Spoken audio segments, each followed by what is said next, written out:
You are now listening to the sounds of Dr. B's Spot, a production of Bowden Enterprise Services, LLC. Join the podcast where love and life topics are discussed surrounding spiritual connection, relationships, finance, and becoming a better you through elevation. And now, here's your host, spiritual advisor and behavioral health clinician, Dr. B. Welcome back to another session of Dr. B's Spot, Love and Life. I'm your host, your spiritualist, your intuitive healer, Dr. B. We are back in business and back in action, back with the truth, back with the fire, and back with the words your spirit didn't know it needed. Today's message is titled, Perceptions versus Reality in Spiritual Fingerprints. Let's get it. Let's begin with the truth. Perception is not reality. It's your lens. It's your filter. It's the trauma you haven't healed yet. It's the story you were told.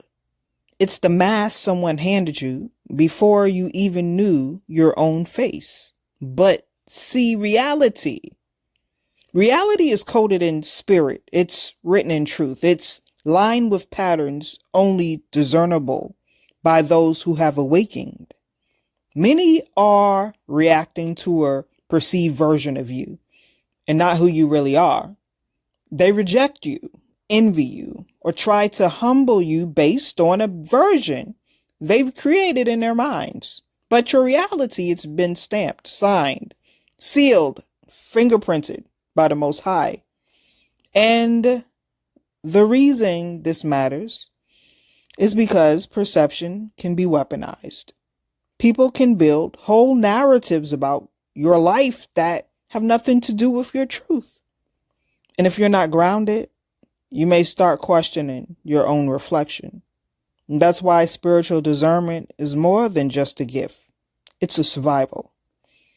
Our culture often mistakes loudness for confidence and performance for purpose.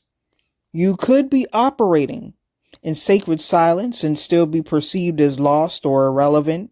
Meanwhile, those putting on the biggest shows are often the furthest from their assignments.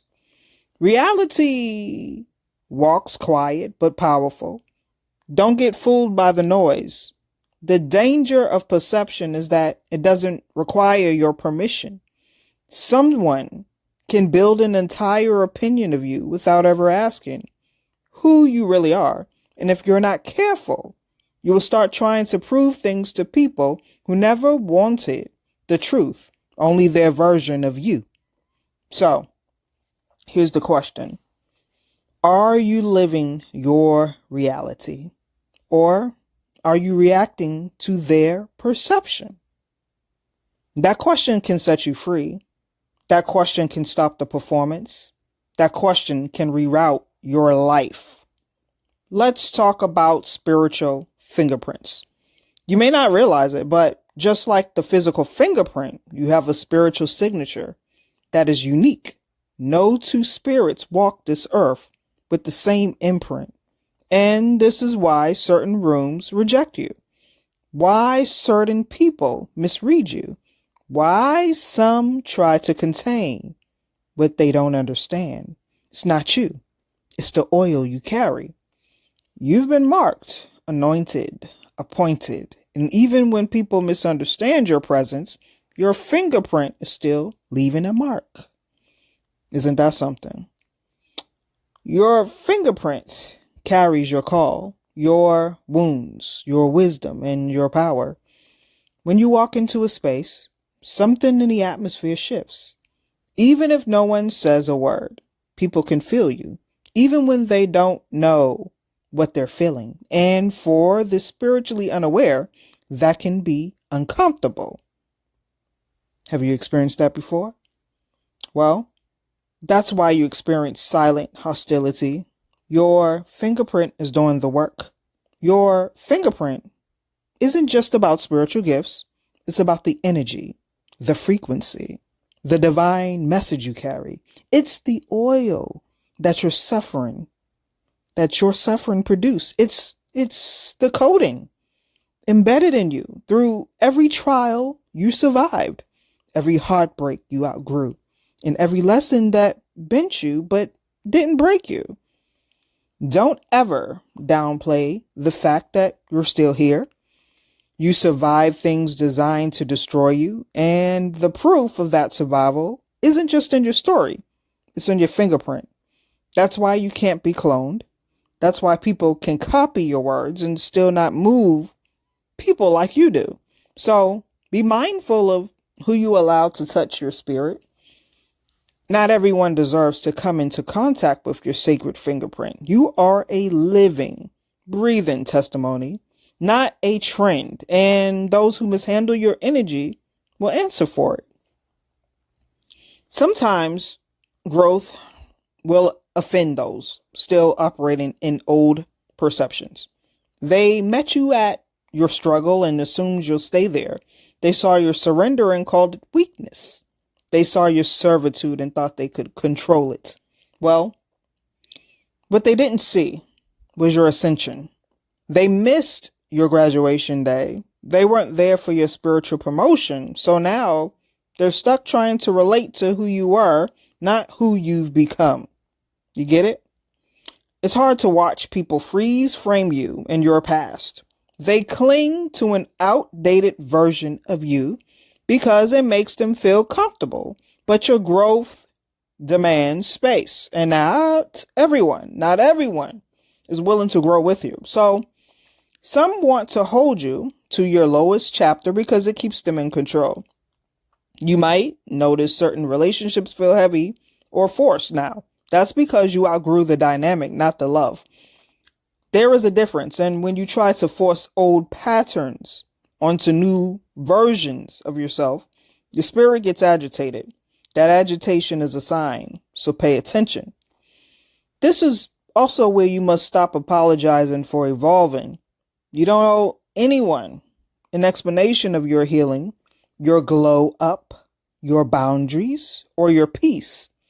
If they can't honor your expansion, they were only loyal to your limitations. The table has turned, and when it does, the same people who underestimated you will now have to recalibrate their narrative. Stay humble, but don't dim. Your elevation is your evidence.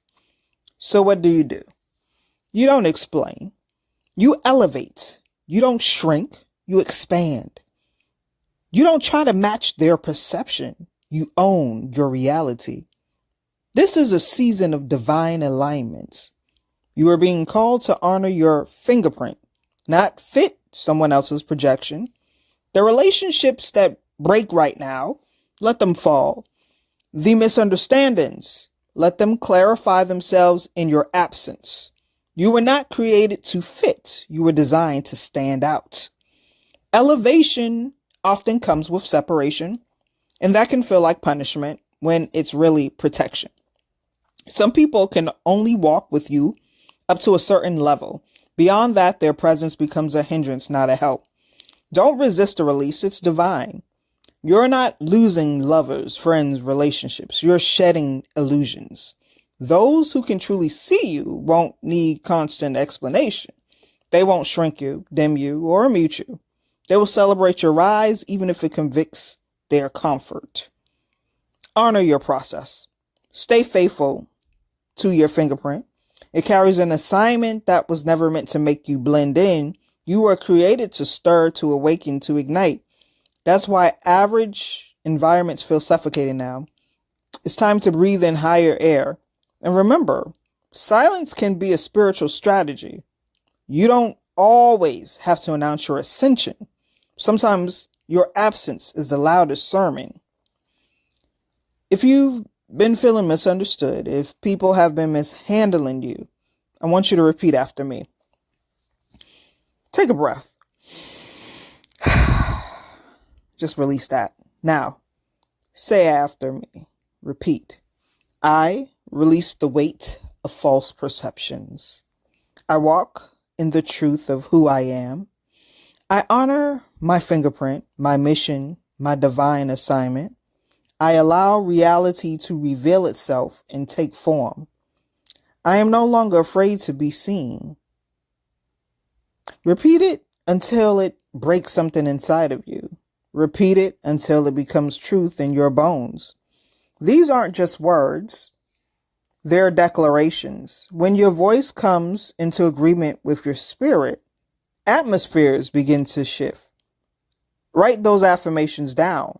Place them where you can see them daily. Let them rewire your inner dialogue, because every time you declare truth over yourself, you weaken the hold of the lies others try to project. Affirmation is warfare.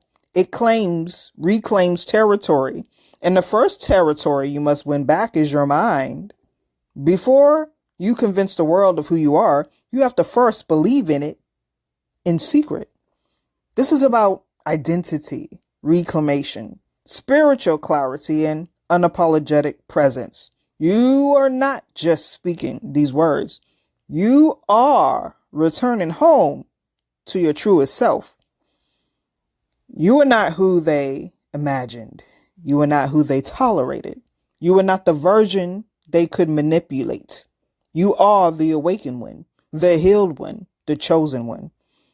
The spiritual fingerprint can carry, the fingerprint that you carry was designed to unlock the doors, break chains, and shift atmospheres.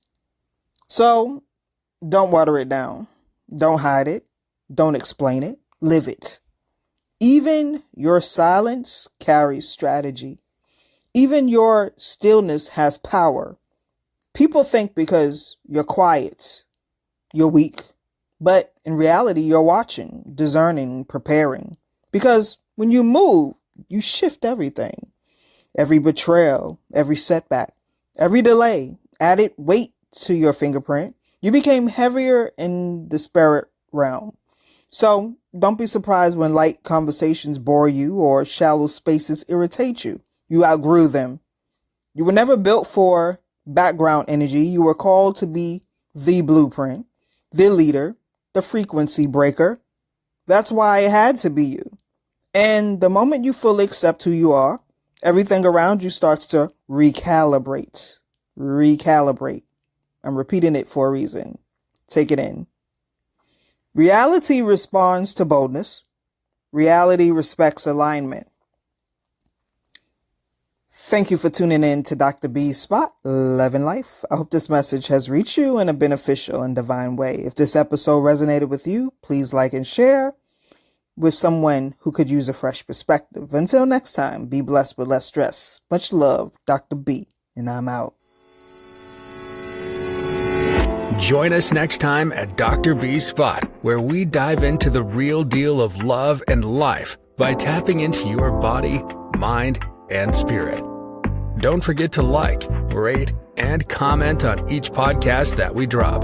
For all upcoming shows, reach Dr. B and all she has to offer on BowdenEnterprise.com and social media outlets under the moniker Bowden Enterprise Services. Peace and blessings to you and yours. We are out.